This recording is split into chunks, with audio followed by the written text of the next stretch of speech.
à Alexandrie, la capitale de l'Égypte et la métropole des sciences et des arts, Catherine était la fille d'un riche et puissant seigneur, Constus. Outre la noblesse, Dieu l'avait parée d'une rare beauté, qui faisait l'admiration de tous ceux qui l'approchaient. Il l'avait de plus gratifiée d'une intelligence exceptionnelle. La jeune fille suivit les leçons des meilleurs maîtres et des plus illustres philosophes. Elle apprit à débrouiller les raisonnements les plus obscurs, à maîtriser avec égal succès les systèmes philosophiques d'Aristote, de Platon et de leurs disciples plus récents. Elle excellait aussi dans l'art du langage, elle connaissait les plus grands poètes, d'Homère à Virgile, et pouvait s'entretenir de tout sujet dans un grand nombre de langues, qu'elle avait apprises auprès des savants, des voyageurs qui venaient séjourner dans cette ville. Elle avait parcouru toutes les sciences de la nature, en particulier la médecine, et aucun domaine de sagesse humaine ne pouvait échapper à son esprit pénétrant et avide de connaissances. Âgée de 18 ans à peine, elle avait atteint un tel degré dans la science qu'elle faisait l'admiration des vieillards les plus éprouvés.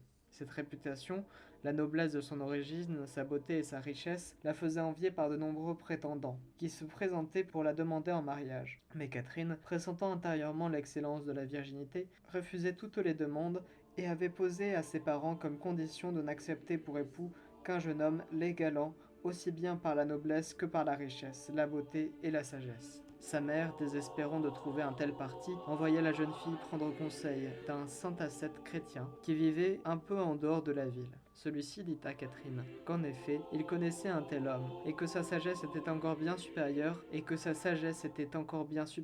à celle qu'elle pouvait supposer, car elle est le principe même de tout être visible et invisible. Cette sagesse, il ne l'a pas acquise, mais il la possède éternellement. Sa noblesse est aussi supérieure à tout ce que l'on peut s'imaginer, car il détient le pouvoir sur l'univers entier et a créé le monde par sa propre puissance. Maître des mondes, principe de toute sagesse et de toute science, il est aussi, lui dit l'ancien, le plus beau des enfants des hommes, car il est Dieu incarné. Le Fils est le Verbe éternel du Père, qui s'est fait homme pour notre salut et qui désire épouser toute âme vierge. L'ascète la congédia en lui donnant une icône de la Vierge, portant l'enfant Dieu dans ses bras. La nuit suivante, Catherine vit apparaître la mère de Dieu, mais le Christ se détournait et refusait de la regarder, disant qu'elle était laide et souillée, car encore soumise à la mort et au péché. Toute troublée, elle se rendit auprès de l'ascète, qui lui enseigna les mystères de la foi, et la fit renaître pour la vie éternelle dans le bain du saint baptême. La mère de Dieu lui apparut alors de nouveau, portant le Christ, qui rayonnait de joie. Voilà désormais rayonnante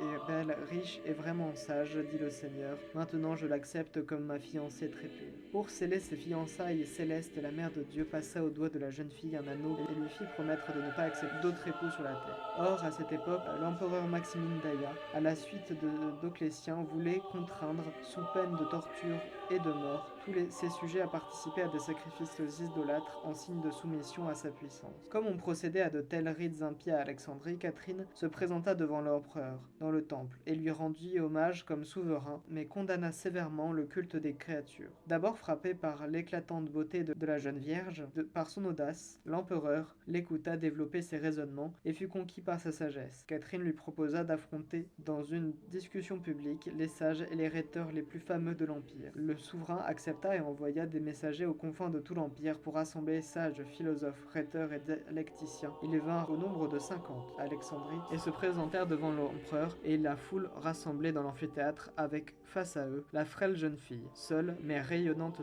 de la grâce du Saint-Esprit. Catherine ne les craignait nullement, car le Saint-Archange Michel venait de lui apparaître et l'assurer que le Seigneur parlerait par sa bouche et lui ferait vaincre la sagesse du monde par la sagesse venue d'en haut. Ainsi confirmée dans sa résolution, Catherine démontra les erreurs et les contradictions des oracles, des poètes et des philosophes. Elle montra qu'ils avaient eux-mêmes reconnu que les prétendus dieux des païens sont des démons et l'expression des passions humaines. Pour appuyer ses arguments, elle fit même appel à certains oracles de Sibylle et d'Apollon, qui annonçaient obscurément l'incarnation et la passion salutaire du Fils de Dieu. Elle confondit leurs fables et leurs mythes, et proclama que le monde a été créé de rien par un seul et vrai Dieu éternel, et que l'homme a été délivré de la mort par l'incarnation du Fils unique du Père. Réduits au silence, à bout d'arguments, les rhéteurs reconnurent leur erreur et demandèrent à la sainte de recevoir le baptême. L'empereur, furieux de cet échec, fit alors saisir les 50 sages et les condamna à périr par le feu le 17 novembre. Après avoir vainement essayé de convaincre Catherine par les flatteries, il la fit torturer et jeter en prison en attendant qu'on confectionnât un redoutable instrument de torture constitué de 4 roues munies de clous qu'on avait reliées par un axe. Une fois l'engin prêt, on y attacha la sainte,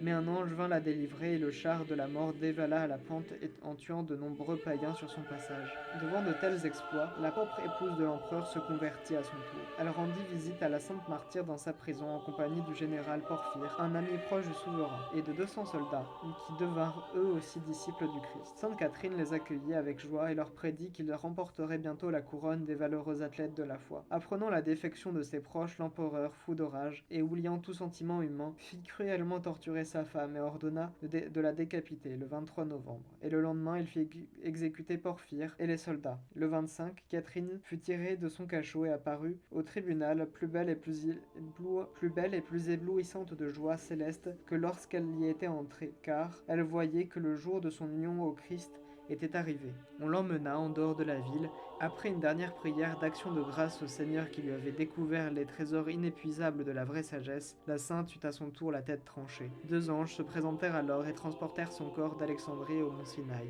Il y fut découvert au 8e siècle par un ascète qui demeurait non loin de là, et la précieuse relique fut alors transférée au monastère fondé au 4e siècle par l'empereur Justinien. Elle s'y trouve encore de nos jours, exhalant un parfum céleste et accomplissant d'innombrables miracles.